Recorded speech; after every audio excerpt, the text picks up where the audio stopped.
Seems fair to me. Yes, it did.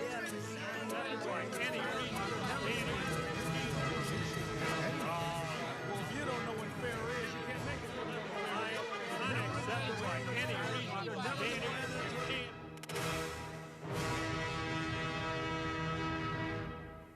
Donnybrook is made possible by the support of the Betsy and Thomas Patterson Foundation and the members of 9PBS. Hey, the president and CEO of PBS is going to be here tomorrow, so hopefully she won't watch this show.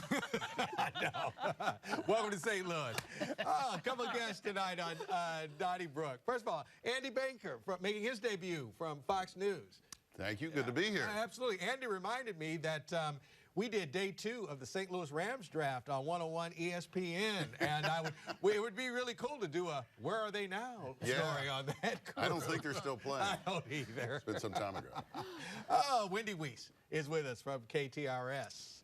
One of our founders, Reid Hartmann, is here on yet another Thursday, and Sarah Fenske. And I'll say from the Riverfront Times because I can never remember the big poobah job that you have. Riverfront Times works. There you go. All right.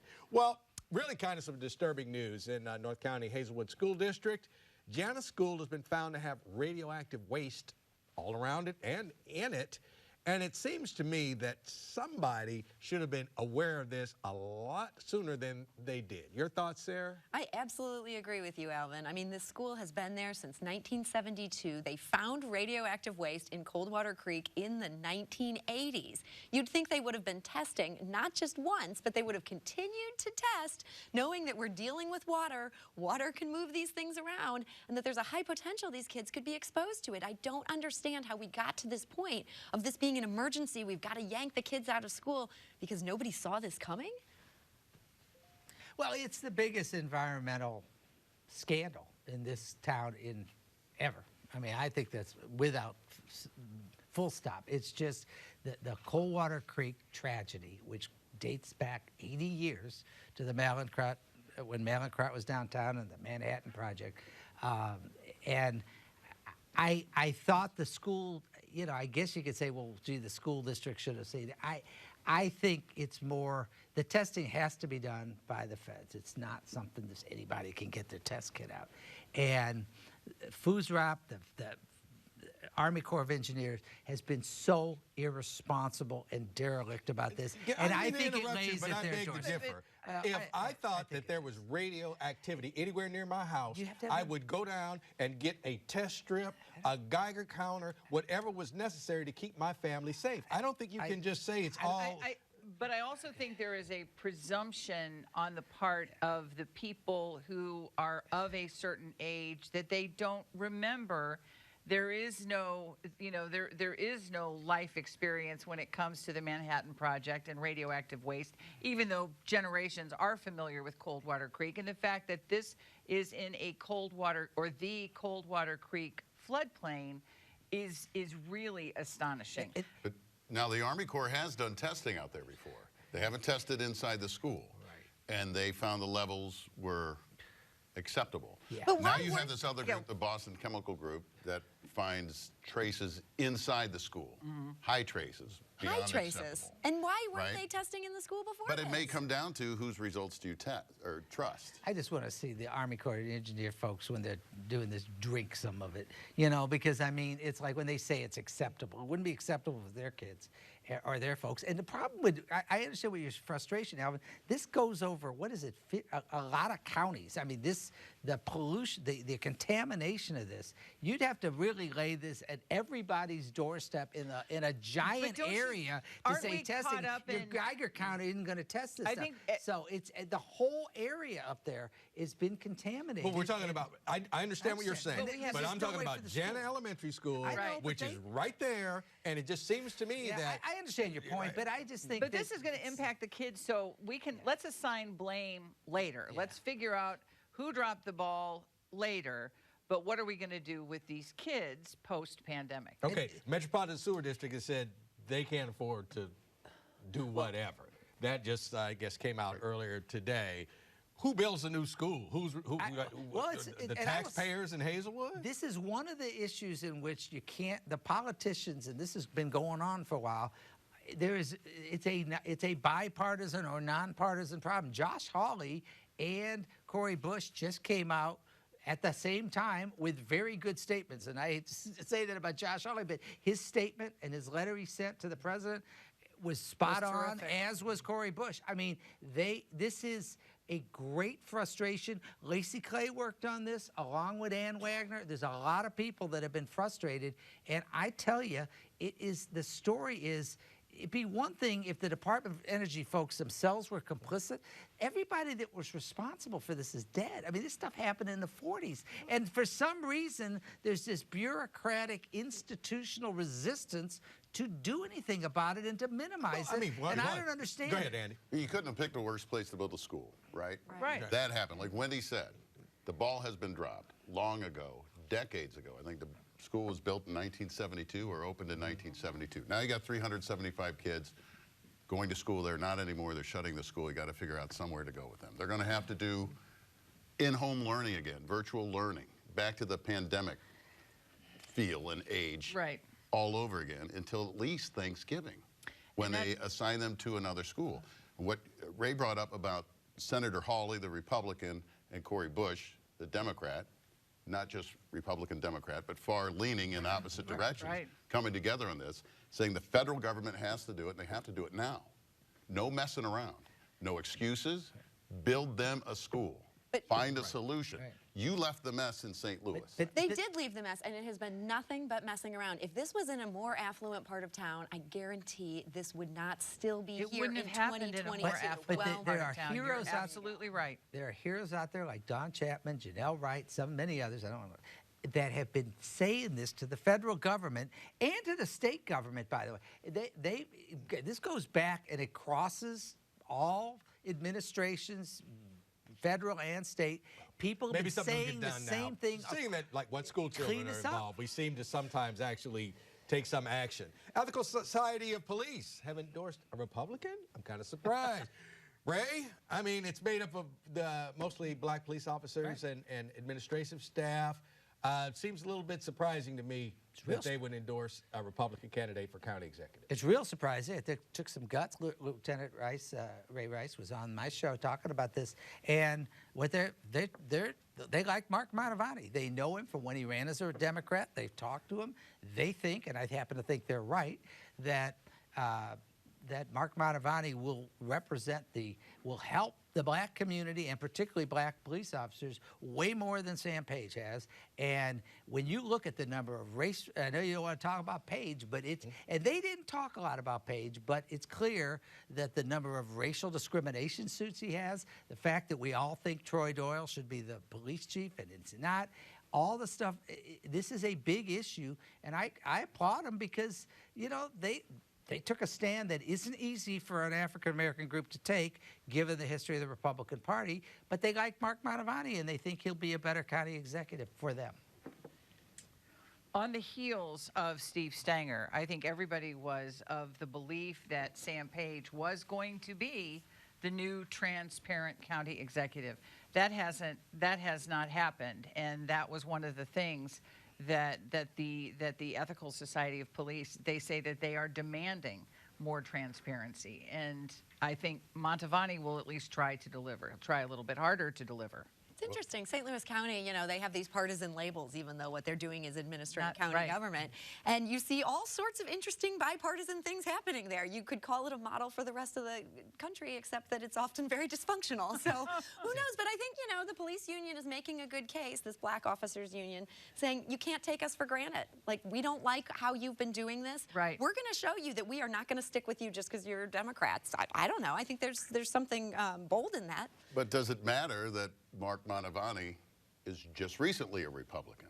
He's a Democrat who ran for the same position and lost twice.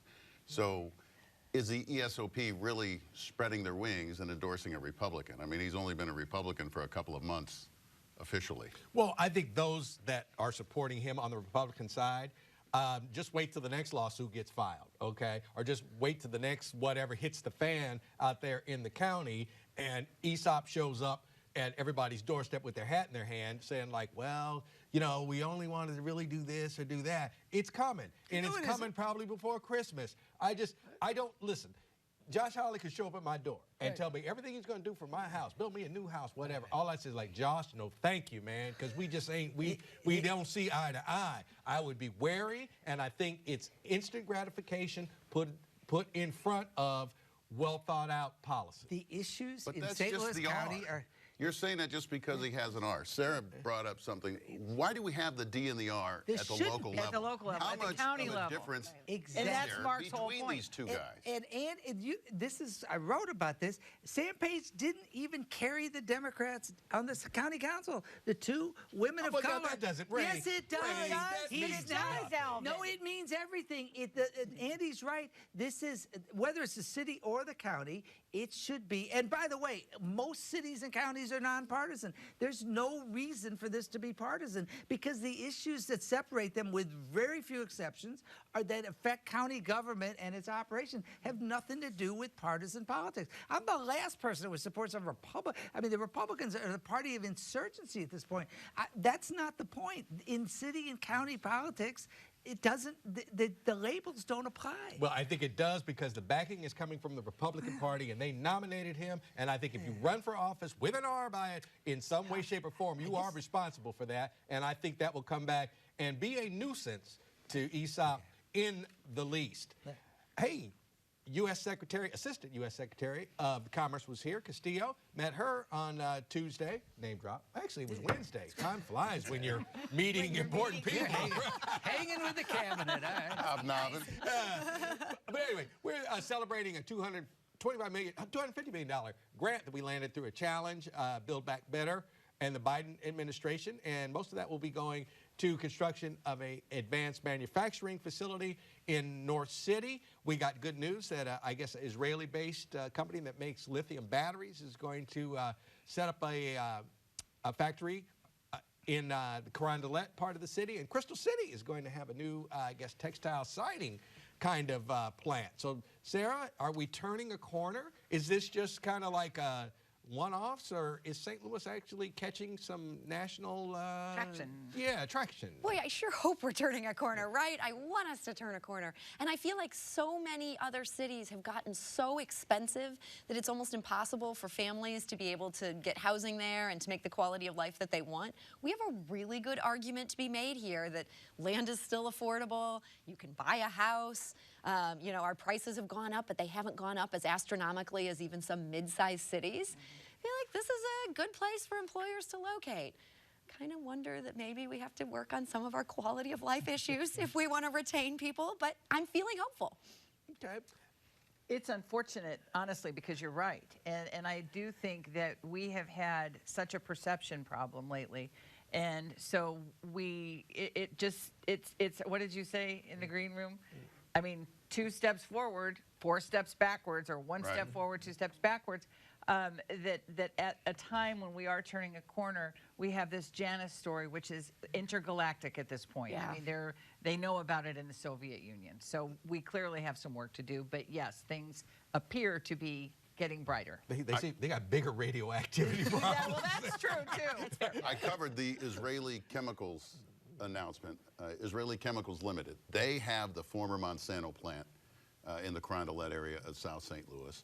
And they've been in business there for a long time, since, you know, pretty much since Monsanto left. One thing they already do there is they make plant-based meat. They make the meat substitute. The everything, or the, what's it called? I can't believe it's a hamburger. Yeah, I Right. can't believe it's a hamburger. So now, on the same property, they're building this addition to make lithium iron phosphate battery components to power electric vehicles. A big thing. And the President of the United States had a town hall on Wednesday and announced the doling out of the first $2.8 billion from the infrastructure law that he signed, going to 20 companies that are going to help power the future through electric vehicles. And the first one he spoke to, I think he only spoke to 3, but there are 20 on the screen on this live stream that I watched yesterday. And he called on the managing director of the North American operations of ICL right in St. Louis and started talking to him. How is this going to work?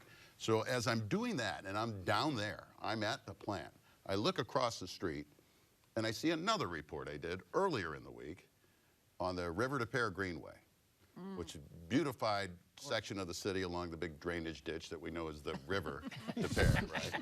But all of these, they're not copper, I think they're brass markers embedded into these stone pillars at all the corners along the River to Pear that say River to Pear Greenway, part of the Great Rivers Greenway. 9 of them got stolen over the weekend. They're big and heavy. I don't know how you could steal them, but I'm at where all the jobs are coming and the big news about powering the future, and I'm looking across the street and I'm looking right at one of those pillars and I'm like, well, they didn't get that one. That one plaque was still there. And that's what it is. It's one step forward, 2 steps back. Exactly. And you can't get too excited about anything that ever happens in St. Louis. Well, I think it's sometimes it's like 2 steps forward and 2 steps back. But I mean, it's you know, and first of all, like Greater St. Louis, which I criticize a lot because of its lack of transparency and its for-profit real estate hustle, is good at this stuff, is good at getting some of this stuff, and I think that's great. And the fact that they now have one go-to agency speaking for the whole region, if they were actually transparent, they could be. That's why I was positive about it when it first came here. And then the infrastructure things, as you mentioned, because I'm sure, speaking of Republicans, all the Republicans had voted against the infrastructure bill here and elsewhere here to say, yeah, this is great stuff, you know. But it's, as you say, and then I'm sitting there listening and see it's a chemical plant, and we're talking about plant-made meats, and I'm like, but I mean, we've always had. They're not going to be we've on the always same done conveyor things belt, like right? make weapons of mass destruction, and you know that's just what we've done, and you know, of course, beer, which we like. But I mean, I think it's. I don't think it's helpful always to be down. I mean, in other words, I think your point, you know, you got to at least embrace the good news when it happens and realize that, yeah, I don't know if turning the corner's right, but at least we shouldn't be cynical every time there's a good news story. No, Assistant Secretary Castillo did say one of the reasons that the region won was because the region had a very, very united plan, and a lot of people were involved in it. And 2, it is good news for the north side because that's where the advanced manufacturing facility is going to go, and then also Carondelet, which is the south side. So, you know, I think it's good news all the way around. It's good news in Brentwood. They looked in their bank account and had an extra $6 million in there. we all wish that would happen. It was from the county. The county said that they discovered it, but Brentwood said that we discovered it. And I guess it was a direct deposit, so nobody had to go down and like endorse the check. But Andy, as we said, just some more St. Louis County shenanigans, or can you give us a break on this one? So these are sales tax receipts, paid county sales tax. Yes. Right? And they dole them out to the municipalities. And you can make light or make heavy out of what happened and how St. Louis County is operating, and should this have ever happened.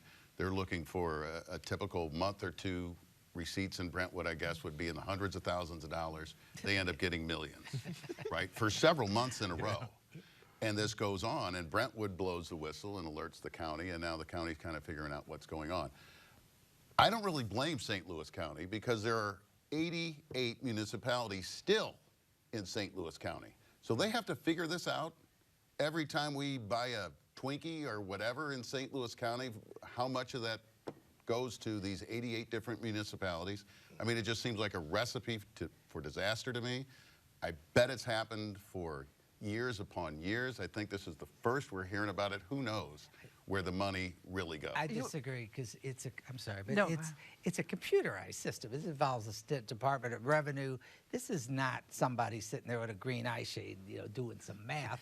I mean, this is all, your sales taxes are collected and then it's got to be coordinated with the state, but it's not complicated. It's all computerized. Now, I will say this. I think the bigger problem with St. Louis County, where I don't think it's excusable, and I don't want to politicize everything, but the county council found out about this from the Post-Dispatch. The county administration, the Page administration, knew about this for several months.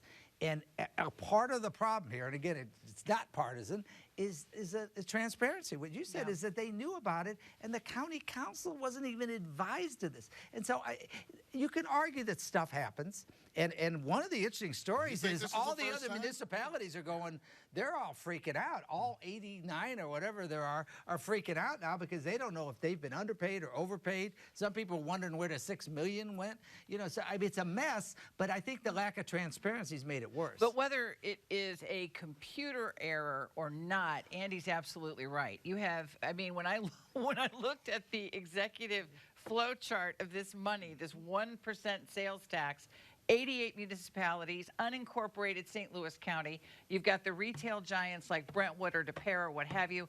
They're sending it all to Jefferson City, where nothing could possibly go wrong. Then Jefferson City is distributing it to all of the parties back here in the county. So it's electronic. But still, and I don't think the 88 has to make it more costly. From what I've seen, Jeff City, which is easy to criticize, I don't think there's any indication the Department of Revenue did anything wrong. It's just it looks like it's an error on the county's end, and I don't think it's that. I could be wrong, but I don't think just because we don't understand big error, it. Right? I don't feel comfortable saying, "Oh, I'm sure this is the first time that this has happened." Oh, I'm not saying that. I'm just saying I don't think you could blame it on the fact that there's 88 entities here. I mean, that sure doesn't help, Ray. Yeah, well, to me, it points to the bigger issue. Pretty sure this is. I thought it was going to be addressed. We're better together. I don't know. But I agree with Ray on this. I think that the number of municipalities doesn't have anything to do with this $6 million. I think you could figure this out, like I say, via a computer. Now, computers make errors. The computer did make an error. Exactly. Or we'll see. I think we do need to find out. Now, how does $6 million end up in Brentwood's account? Well, Brentwood has the money, is going to pay it back. It's not going to be an issue for Brentwood. And good for Brentwood some that of they the call smaller, some of those other smaller municipalities, they don't it have might be an issue. And the mayor of Brentwood says he doesn't even trust the county now to tell them what they owe. And I think Brentwood, I guess you got to give them a gold star for at least coming forward with it. But I mean, you know, this.